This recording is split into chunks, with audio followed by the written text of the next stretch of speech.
அப்பா நீ சப்பாத்திக்கு என்ன நைட்டுக்கு? முட்டை மாசு போடுவேன்.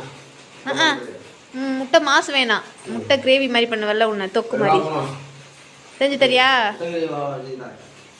சரி. ஹாய், அப்பா உடச்சி ஊற்றின முட்டை தொக்கு பண்ண போகிறாங்க, பார்க்கலாமா? அதுக்கு ஃபஸ்ட்டு எண்ணெய் காய வச்சுக்கோங்க. எண்ணெய் காய வச்சுட்டு சீரகம் போட்டு அது பொரிஞ்சதும் மீடியம் ஃப்ளேமில் வச்சு ஒரு முழு பூண்டு ஃபுல்லாக தேவைப்படும். அதை வந்து லேட்டாக நச்சுக்கோங்க. உரலில் போட்டு நச்சுட்டு அதை போட்டு ஃபஸ்ட்டு வதக்கிடுங்க. வதக்குனதுக்கப்புறம் 5 மீடியம் சைஸ் வெங்காயம் எடுத்து அதையும் வந்துட்டு நல்லா பெரிய வெங்காயம் அதையும் நல்லா பொடி பொடியாக கட் பண்ணி அதையும் வதக்கிக்கோங்க. வதக்கிட்டு பச்சை மிளகாய் வந்து 2 போட்டிருக்காங்க, 2ஐயும் நல்லா போட்டு எண்ணெயிலே போட்டு வதக்கிட்டு அதுக்கப்புறம் 2 மீடியம் சைஸ் தக்காளி அதையும் நல்லா போட்டு பொடி பொடியாக கட் பண்ணி வதக்கிட்டு அதுக்கப்புறம் நீங்கள் வந்துட்டு மசாலாஸ் போடலாம். என்ன அதிக மசாலாஸ் இல்லை, 2 மல்லித்தூள் மிளகாய்த்தூள் மட்டும்தான். 1.5 டேபிள் ஸ்பூன் மல்லித்தூள், மிளகாய்த்தூள் வந்து 1/2 டேபிள் ஸ்பூன் போட்டிருக்காங்க. அதை போட்டு நல்லா வதக்கிட்டு பச்சை வடை போகிற அளவுக்கு வதக்கிட்டு உங்கள் கிரேவிக்கு தகுந்தாப்புல இதை தண்ணி விட்டுக்கோங்க.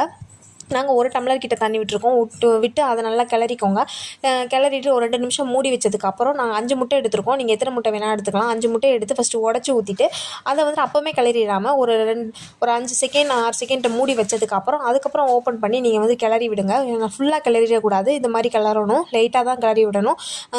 ரொம்ப அப்படி இல்லைனா வந்து கூழ் மாதிரி ஆயிடும். அந்த மாதிரி பண்ணாமல் இந்த மாதிரி கிளறி விட்டுட்டு நீங்கள் வந்து சப்பாத்தி சாதம் எல்லாத்துக்குமே வச்சு சாப்பிடலாம். அவ்வளோ டேஸ்டியாக இருக்கும். ட்ரை பண்ணி பார்த்துட்டு எப்படி இருந்ததுன்னு சொல்லுங்கள். இது போல் சிம்பிள் ரெசிபிஸ் பார்க்க என்னோட சேனலை சப்ஸ்கிரைப் பண்ணிக்கோங்க. தேங்க்யூ, பாய்.